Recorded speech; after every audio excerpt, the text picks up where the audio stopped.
हाय guys, अस्सलाम वालेकुम, welcome back to the channel once again. बड़ी खुशी हो रही है आज ये कहते हुए कि गुड मॉर्निंग फ्रॉम लंडी कोतल। मुझे बड़ा इंतज़ार था इस साइड पे आने का और इस पूरी बेल्ट पे आने का बेसिकली, क्योंकि मैंने आपको आगे तो बताया नहीं हो कि हम कहाँ कहाँ जा रहे हैं, इसका भी नहीं बताया था। अब यहाँ हम कल पहुँचे थे, लेकिन बेस्ट पार्ट ये है कि मैंने एक्सपेक्ट किया था कि मैं इस जगह पे इंजॉय करूँगा, लेकिन मुझे ये नहीं पता था कि मैं इतना घर जैसा फील करूँगा। हमारे दोस्त कनीउल्लाह भाई, उन्होंने हमें रिसीव किया। वो यहाँ के मुकामी हैं, शनवारी ट्राइब के हैं। अभी हम उन्हीं के उजरे में कल यहाँ पे हम आए, उन्होंने हमें रिसीव किया, तोरखम का इलाका दिखाया, लंडी कोतल का अपना इलाका दिखाया, और फिर यहाँ पे रात को हमने स्टे किया। इतनी नॉन स्टॉप उन्होंने ज़बरदस्त हमारी मेहमान नवाजी की, और ऐसे लग रहा था कि मैं दोस्तों को यहाँ पे रात को सारी रात हम लोग गप्पे मारते रहे हैं। तो मैंने कहा यार, मुझे लग ही नहीं रहा मैं लंडी कोतल आया, मुझे लग रहा है मैं डिफेंस में बैठा हूँ। और सारे मेरे पुराने दोस्त हैं, और कुछ ऐसे लोग हैं ज़ाहिर बात है जिनसे मैं ज़िंदगी में फ़र्स्ट टाइम मिला हूँ, क्योंकि वो दोस्तों के दोस्त हैं। लेकिन इतना आज लेट भी इसीलिए उठे हैं कि रात हम 2 बजे तक गप्पे मारते रहे, और हमारा प्लान था कि हम जल्दी सोएंगे जल्दी उठेंगे। लेकिन यह है कि इंतहा का इंजॉय किया मैंने, और मुझे जिस तरह से हिस्ट्री का नॉलेज और ये चीज़ें लेने का शौक़ है, और इस इलाके की जो मैंने स्टोरीज़ सुनी हैं, और जिस तरह के नॉलेज से मुझे बड़ी फैसिनेशन मिलती थी, उसकी मैंने बोरियां भर के लोड किए। खैर एनी हाउ, अभी नाश्ते वाश्ते का सीन है। नाश्ता करने के बाद यहाँ पे निकलेंगे हम, एक दो चीज़ें आज एक्सप्लोर करेंगे, क्योंकि कल हम जिस टाइम पे हम पहुँचे थे हमने सिर्फ बॉर्डर देखा था, वो पोस्ट देखी थी जिधर से बॉर्डर नज़र आता है, और बाज़ार देखा था। और बाकी ये है कि लंडी कोतल की हमने कल जो है ना पूरी डिक्शनरियाँ पढ़ ली हैं, और अच्छा खासा हमें नॉलेज मिल गया इसके बारे में। इनके हुजरे में एक बड़ी खूबसूरत चीज़ है कि उन्होंने माशाल्लाह इतने बड़े साइज़ की मस्जिद बनाई है।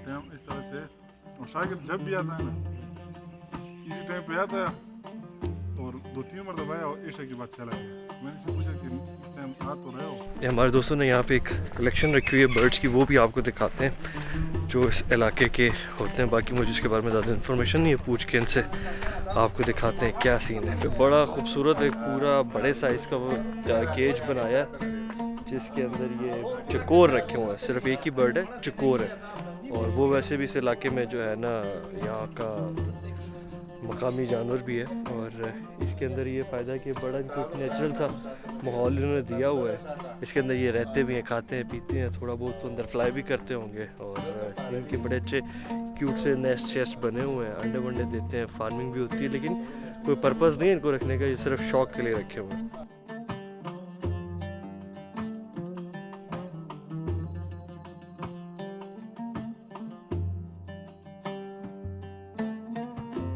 अमीर हमज़ा के मज़ार पे हम जा रहे हैं। ये पश्तो के मशहूर शायर थे, और ये लंडी कोतल से बिलोंग करते थे, यही कहते हैं। मज़ार जो है वो इनके हुजरे से काफ़ी करीब था, तो हमने कहा पहले वॉक करके वहाँ जाते हैं, थोड़ा सा वॉक करके भी फील आती है, लोकल लाइफ देखने का मौका मिलता है। फिर हम लोग वापस आएंगे, गाड़ी निकालेंगे, और जो हमारी एक दो आगे की डेस्टिनेशन हैं उनको एक्सप्लोर करेंगे। ये मज़ार के साथ ही जो पूरा एरिया है, ये यहाँ का लंडी कोतल का लोकल क्रिकेट ग्राउंड है, और बड़ी हैपनिंग जगह है। यहाँ पे हर रोज़ बता रहे हैं कनीउल्लाह भाई कि यहाँ पे हर रोज़ जो है ना वो बहुत से लोग आते हैं क्रिकेट खेलने के लिए, और बड़ी रौनक शौनक लगी रहती है। शाहीन शाह अफरीदी जो क्रिकेटर है, उनका इलाका, उनका ताल्लुक भी इसी लंडी कोतल से, और यहाँ करीब ही उनका घर है, उस्मान शनवारी भी, और उस्मान शनवारी भी, और वो लोग भी इसी ग्राउंड के अंदर यहाँ पे क्रिकेट खेलते रहे हैं, मैचेस खेलते रहे हैं।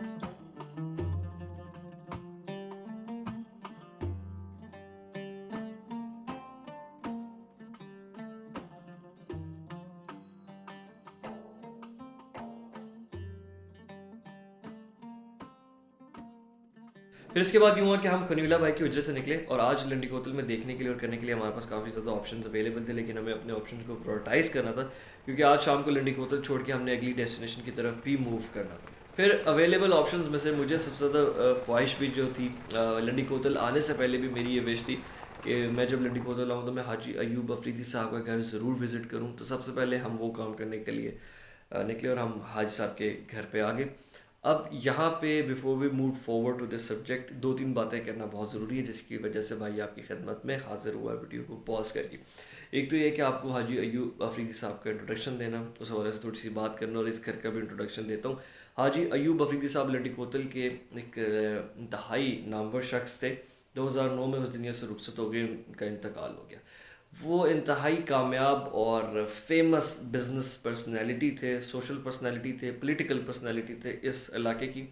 अपने वक्त में उनका नाम फार ईस्ट एशिया से लेके पाकिस्तान, पाकिस्तान से लेके कैलिफोर्निया तक ठीक ठाक चर्चे वाला नाम था। अब हाजी साहब के बिजनेसेस की जो लिस्ट है दैट इज़ क्वाइट कंट्रोवर्शियल, और उसमें काफ़ी चीज़ें रूमर्स पे बेस्ड हैं, काफ़ी चीज़ें रियलिटी पे भी बेस्ड हैं, काफ़ी चीज़ें मुबैना तौर पे समझी जाती हैं।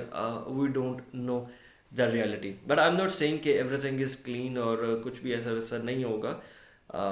डेफिनेटली हाजी साहब की लाइफ जो थी वो बड़ी इवेंटफुल लाइफ थी, और उन्होंने काफ़ी ज़्यादा गवर्नमेंट्स के साथ भी काम किया है, बिजनेस टाइकून्स के साथ भी काम किया है, और वो काफ़ी मल्टीपल बिजनेसेस में इन्वॉल्व थे, जिसमें आज भी ये डिस्टिंग्विश करना कि सही क्या था गलत क्या था वो बड़ा मुश्किल काम है, और हमें उस काम में पढ़ना भी नहीं चाहिए। तो मेरा भी मकसद सिर्फ कहने का ये था कि नीचे कमेंट्स में आप में से भी जो लोग उन्हें जानते हैं, प्लीज़ कोई कंट्रोवर्शियल बात या स्टोरी डिस्कस करने की ज़रूरत नहीं है। सबसे इंपॉर्टेंट चीज़ ये कि अब वो हाजी साहब इस दुनिया से जा चुके हैं, और उनकी जो फैमिली है वो इस चीज़ के बारे में बड़े सेंटिमेंटल हैं। पिछले दिनों में इस घर को जो भी मैं आपको दिखाने वाला हूँ, इसकी काफ़ी वीडियोस वायरल हुई थी यूट्यूब पे। BBC ने भी इसके ऊपर रिपोर्ट बनाई और कुछ चैनल्स ने इसकी कवरेज की, जिसके बाद काफ़ी ज़्यादा व्यूज़ आ गए उस पर मिलियंस में, नीचे फिर कमेंट्स वगैरह आने लग गए। तो उन कमेंट्स की वजह से उनकी फैमिली काफ़ी डिस्टर्ब हुई। अब आप वहाँ पे वीडियोस वगैरह बनाना बिल्कुल टोटली मना है, लेकिन हमें उन्होंने क्योंकि पर्सनल रेफरेंस था, जब हम गए हैं तो वीडियो तो मैंने बना ली, लेकिन मुझे था कि मैं पर्सनली आप लोगों से बैठ के ये रिक्वेस्ट करूँगा कि आप प्लीज़ हाजी साहब की लाइफ और उनकी चीज़ों को नीचे कमेंट्स में मत डिस्कस कीजिएगा। बात दरअसल ये है कि हाजी अयूब अफरीदी साहब के ख़िलाफ़ आपको बहुत सी बातें सुनने को मिल सकती हैं और काफ़ी एलिमेंट्स होंगे, लेकिन मेरा अपना जो पर्सनल तजुर्बा ये है कि अगर उनके खिलाफ बोलने वाले बहुत से लोग हैं तो उनके हक़ में बोलने वाले भी बहुत से लोग हैं। और मैं पर्सनली काफ़ी लोगों से मैंने स्टोरी सुनी है, ना सिर्फ लंडी कोतल बल्कि पाकिस्तान के मुख्तलिफ हिस्सों में, कि हाजी साहब बड़े रिसोर्सफुल आदमी थे, और उनके पास जितने भी रिसोर्सेज थे उन्होंने लोगों की वेलफेयर वेल बींग पे बहुत ज़्यादा स्पेंड किया। कोई भी वो शख्स जो अपना मसला बयान करने में कामयाब हो जाता था, उनके सामने आके हत्तल इम्कान उसका मसला उसी वक्त हल कर दिया जाता था। तो मोस्ट प्रोबेबली यही होता था। उनके पास पैसे मतलब दराजों में या अलमारियों में नहीं, बल्कि ढेर पड़े होते थे पैसों के कमरों में, और उस तरह उठा के तोलना भी बड़ी मुश्किल बात है, गिनना भी मुश्किल बात है। वो शायद बस अंदाजे से लोगों को दे दिया करते थे। एक सखावत में उनका बहुत बड़ा नाम है। बहुत सी ऐसी फैमिलीज़ हैं जिनके कर्ज उन्होंने उतारे, बहुत सी ऐसी फैमिलीज़ हैं जिनके कारोबार उनकी वजह से शुरू हुए, बहुत से ऐसे लोग हैं जिन्होंने रहने के लिए घर दिए, इलाज कराए, मालजे, शादी, ये वो बहुत कुछ। He did spend a lot of his Fortune on the people जो कि आसपास थे उनके, और वैसे भी जो उनके सामने ज़रूरतमंद आते थे। अब हाजी साहब ने ये वाला घर अपनी ज़िंदगी के अंदर बड़े शौक से बनाया था। तकरीबन 40 साल पहले इसकी कंस्ट्रक्शन होना स्टार्ट हुई थी। ये 4-5 साल के अरसे के अंदर इसको मुकम्मल कर लिया गया था। 100 एकड़ की लैंड है जिसके ऊपर ये घर बनाया गया है। इसके अंदर इनके रेजिडेंशियल यूनिट्स हैं, इनके गेस्ट हाउसेज हैं। गेस्ट हाउस को पठान और ये पख्तून सारे कल्चर के अंदर हुजरे का वर्ड इसके लिए इस्तेमाल किया जाता है। तो गेस्ट हाउसेस, एनेक्सेस, वो सारा कुछ हुजरे के अंदर होता है। एक पुराना हुजरा है, एक नया हुजरा है। उसके अलावा इनके सर्वेंट क्वार्टर्स हैं। फिर उसके अलावा एग्रीकल्चर के लिए कुछ जगह डेडिकेट की गई है जहाँ से ये अपने खाने पीने के लिए ऑर्गेनिक चीज़ें सोर्स करते थे। पूल्स हैं, स्पोर्ट्स की फैसिलिटीज़ हैं। लंडी कोतल के अंदर पानी का बड़ी किल्लत है और वहाँ का पानी भी बड़ा ख़ास है। तो यहाँ पे पानी का एक बहुत बड़ा प्लांट लगाया था, जितना किसी बड़ी हाउसिंग सोसाइटी के लिए लगाया जाए उतना सिर्फ उनकी पर्सनल कंजप्शन के लिए इस 100 एकड़ के घर के लिए लगाया गया। कुछ लोग इस घर को एशिया का सबसे बड़ा घर कहते हैं, कुछ लोग इस घर को पाकिस्तान का सबसे बड़ा घर कहते हैं। लेकिन इस घर के जो वारिस हैं, जो हाजी साहब की फैमिली है, उन्होंने कभी क्लेम नहीं किया इसके लिए कोई भी टाइटल दे, जिससे कि 100 एकड़ के ऊपर ये घर बना हुआ है, काफ़ी बड़ा घर। लेकिन मैंने जितने हुजरे या इस तरह के डेरे लोगों के आज तक पाकिस्तान में देखे हैं, इतना बड़ा, इतना लग्जरियस और इतना ग्रैंड और इतना टॉप नॉच क्वालिटी का हुजरा मेरा ख्याल है पाकिस्तान में नहीं होगा। इसमें हम सिर्फ करंट डेट को नहीं देखेंगे ना, हमें इसको इसके पिछले बैकग्राउंड में ज़रूर जाना पड़ेगा। 40 साल पहले जब ये घर बनाया गया होगा, और मैं इस घर को देख के इतना इम्प्रेस हुआ। वीडियो में इसकी ये वो लुक डेफिनेटली नहीं आ सकती जो आप फिज़िकली फील करें इस घर को। जो इसका जो मटेरियल है, इसके जो एलिमेंट्स हैं, इसके अंदर कंस्ट्रक्शन जिन जिन चीज़ों से की गई है वो कितने रिच मटेरियल्स यूज़ किए गए और इसकी डिज़ाइनिंग, जब कोई इंसान कोई चीज़ बनाता है उसको डिज़ाइन करता है, वो उस घर का जो मालिक होता है तो उसके डिज़ाइन की ज़ाहिर है उसकी सोच के तहत ही वो घर डिज़ाइन किया जाता है। तो मुझे बड़ा हाजी साहब की एस्थेटिक सेंस बहुत पसंद आई कि उन्होंने तब इस घर को किस तरह से प्लान करवा के बनाया गया और उस घर के अंदर एक पूरा ही एक दुनिया आबाद थी, हर चीज़ का एक सिस्टम था, सप्लाई चेन थी, लॉजिस्टिक्स किस तरह से मेहमान आते हैं उनकी खातिर तवाज़ा के लिए क्या क्या चीज़ें ग्राउंड से सोर्स की जाएंगी, कहाँ पे उन्हें स्टोर किया जाएगा, किस तरह से उन्हें प्रोसेस किया जाएगा, खाने वाने हर चीज़। अब इस घर के अंदर फैसिलिटीज़ बहुत ज़्यादा हैं, रूम्स बहुत ज़्यादा हैं और गेस्ट के लिए डिफरेंट कंपाउंड्स बने हुए हैं, यानी कि आपको ये घर एक दिन में तो शायद पूरा फिर भी ना पाएँ आप, इतना बड़ा है। हमने इस घर की जो मेन चीज़ें देखी, जिस तरह मैं एक VIP कंपाउंड में गया जहाँ पे गेस्ट के रहने का इंतज़ाम होता था, तो वहाँ पे रूम्स इस तरह स्वीट्स की शेप में बने हुए थे और हर एक यूनिट के लिए पूरी अलग से सेपरेट फैसिलिटीज़ थी।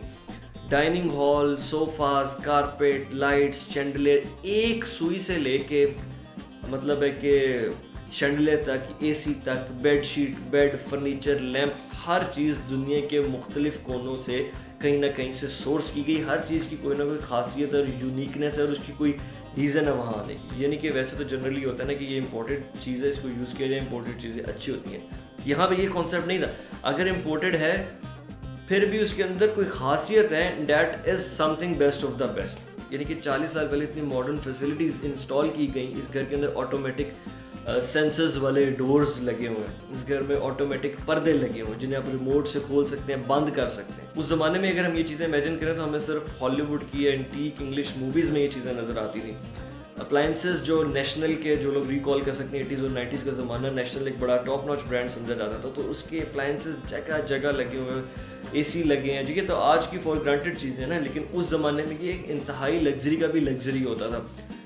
हीटर्स, रूम के अंदर जो हीटर्स यूज़ होते हैं वो लगे हुए हैं। इसके अलावा रूम फ्रिजेस लगी हुई हैं। अब रूम फ्रिज का कॉन्सेप्ट फिर वही बात है, आज कॉमन है, लेकिन उस ज़माने में मैंने इतनी एंटीक फ्रिज अपनी लाइफ में, जब मैं दुनिया में बाहर भी जितने ममालिक में गया हूँ, मैंने नहीं देखी। और वो फ्रिज इतनी खूबसूरत चीज़ थी, उसका डिज़ाइन इतना एंटीक था। उस फ्रिज को जब मैंने ओपन किया, उसकी जो स्मेल थी, it was just like something brand new. और इतनी अटेंशन टू डिटेल के साथ ये घर बनाया गया कि इसमें एक टाइल तक भी जो है मार्बल की जो वहाँ पे लगी हुई थी, वो आज भी मेरा ख्याल है फेड नहीं हुई। इतनी best of the best quality की चीज़ें सेलेक्ट करके उसको डेकोरेट किया गया। इतने बड़े साइज़ का उजरा आज भी शायद ही हमें मुश्किल से देखने को मिले, जितना इन्होंने 1970s के दौर में ये बिल्डिंग बनाई। बहुत ही फाइन डिटेल के साथ, बड़े शौक़ के साथ ये जगह बनाई गई होगी। इतनी ज़्यादा लकड़ी का इस्तेमाल हुआ हुआ है और जगह जगह इतनी लकड़ी किसी को आज इस्तेमाल करनी पड़ जाए तो उसकी मालियत करोड़ों में होगी। किचन की सारी एसेसरीज भी उस वक्त में उतनी ही मॉडर्न इंस्टॉल की गई। इवन की कटलरी और क्रॉकरी जो रखी गई है, गोल्ड प्लेटेड चम्मच, कांटे, बर्तन, प्लेट्स, वो सारी चीज़ें मेहमानों के लिए वहाँ पे रखी हुई हैं। अभी हम जो इसके एरिया देख रहे हैं ना, ये वो है जो कि हुजरे वाला है या गेस्ट हाउस वाला है। फिर इनके कुछ वॉल्स के पीछे जो बड़े बड़े अलग से कंपाउंड बने हैं वो रेजिडेंसेस थी, उनके घर थे।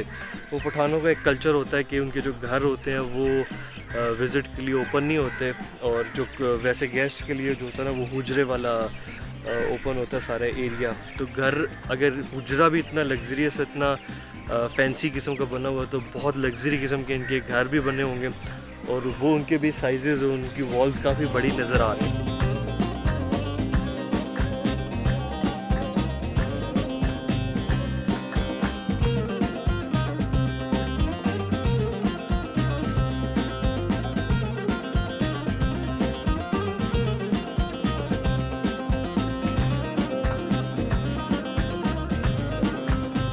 नेटवर्थ थी, उनके एसेट्स थे, प्रॉपर्टीज़ थी, उनको आज तक भी कैलकुलेट नहीं किया जा सकती क्योंकि कितनी ज़्यादा थी। डेफिनेटली वो बिलियंस में थी। हाजी साहब का ट्रायल चला US में, वो वहाँ से भी बरी होकर वापस आ गए। फिर पाकिस्तानी कोर्ट्स में उनके केसेस चलते रहे, यहाँ से भी वो उन केसेस से रिलीज़ हो गए, लेकिन उनकी जो एसेट्स और प्रॉपर्टीज़ थी वो फ्रीज़ कर ली गई, कॉन्फिस्केट कर ली गई। वो चीज़ें दोबारा कभी रिलीज़ नहीं हुई। उस वक्त इसकी क्या ग्लोरी होगी, और जब हाजी साहब यहाँ रहते होंगे और जब यहाँ पे मामला चलते होंगे, क्योंकि इस घर के बारे में बहुत ज़्यादा स्टोरीज़ हैं कि यहाँ पे पूरी दुनिया से लोग आते थे, बड़े बड़े टाइकॉन्स, पॉलिटिशियंस और यूरोपियन, अमेरिकन और वहाँ के भी बड़े पहुँचे हुए लोग। तो पाकिस्तान और अफ़गानिस्तान के बिल्कुल बॉर्डर पे लंडी कोतल है और इस घर की जो स्ट्रेटेजिक पोजीशन थी वो भी इस तरह की है कि यहाँ पे इस पूरे रीजन के काफ़ी मामलात और मसाइल, यहाँ पे प्लानिंग श्लैनिंग, ये सारा कुछ यहाँ पे बड़ी हिस्टोरिक जगह। अब इसकी सारी स्टोरीज इस तरह से तो नहीं सुनाई जा सकती और खैर हमें खुद भी कोई मैयर नहीं है कि कितनी चीज़ें सच हैं कितनी नहीं है, लेकिन हम जो भी अपनी आंखों से देख सकते हैं वो आपको दिखा रहे हैं और उसकी फील आपको सुना रहे हैं। सो इट्स वेरी अनफॉर्चुनेट कि आज इस घर की रौनक उस तरह से बात नहीं है और बाकी है कि वक्त की दुनिया भी ऐसे ही है। आज दुनिया बड़ी खूबसूरत है, हम सब ने इसको छोड़ के चले जाना। हर चीज़ का एक अरूज और जवाल और एक वक्त मुकर्रर है। इंसान का अपना चेहरा परमानेंट नहीं है, उसने भी एक दिन बूढ़े होते होते होते मुरझा जाता है, वो उस दुनिया से चला जाता है। तो सब कुछ ख़त्म हो जाने वाली चीज़ है, इसलिए उन चीज़ों को इतना दिल से नहीं लगाना चाहिए। तो यहाँ से फारिग होते होते वक्त बहुत कम रह गया था। खानीउल्लाह भाई से हमने बड़ी मुश्किल से इजाज़त ली, वो तो इजाज़त देने के मूड में ही नहीं थे, बल्कि आज की रात भी वो कह रहे थे कि हम लंडी कोतल में स्टे करें। वहाँ पे वो रात को बड़ा एहतमाम करवा रहे थे, लेकिन हमने उनसे बड़े प्यार से इजाज़त ली और हम पेशावर की तरफ चल पड़े।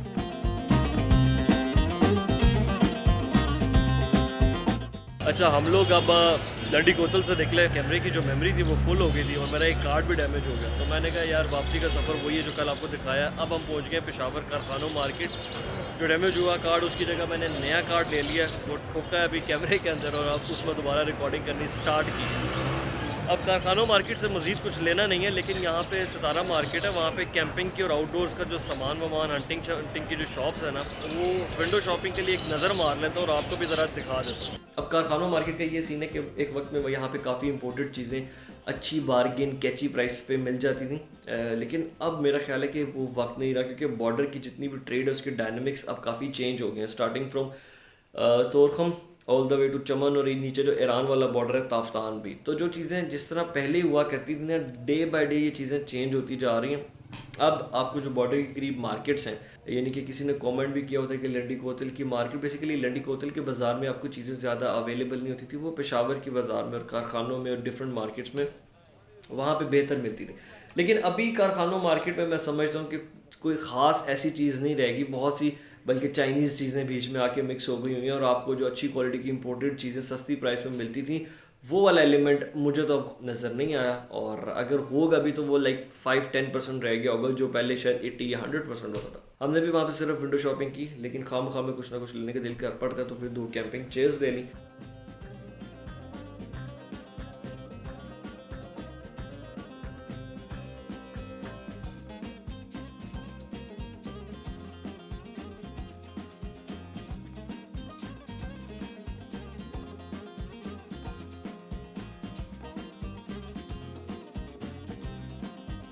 शॉप में यूज़ अमेरिकन सामान पड़ा हुआ है, जो अमरीकी फ़ौजी अब अफ़गानिस्तान में जब रहते होंगे तो इस्तेमाल किया होगा।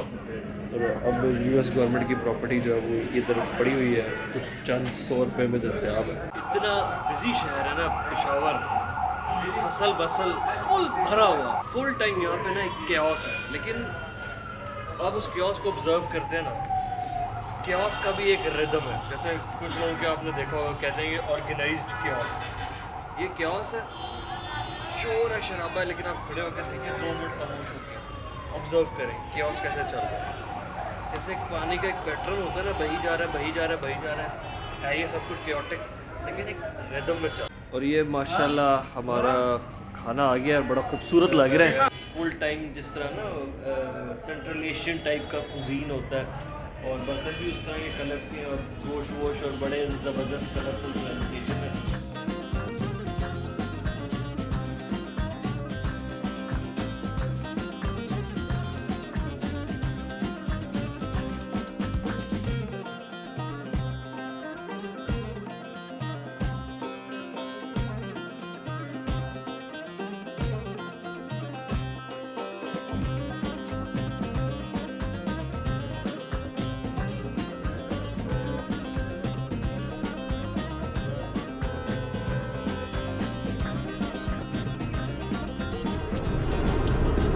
यार खाना खाने के बाद जो नींद आ रही है ना, वो इस कदर मज़ेदार गनूदगी है मैं आपको बता नहीं सकता, और वो प्रॉपर जिसे कहते हैं ना सही सुरूर वाली है। तो मैं थोड़ी देर पहले मैं गाड़ी चला रहा था और गाड़ी चलाते हुए पता चला था कि भाई अब गाड़ी भी सुरूर में आ गई है।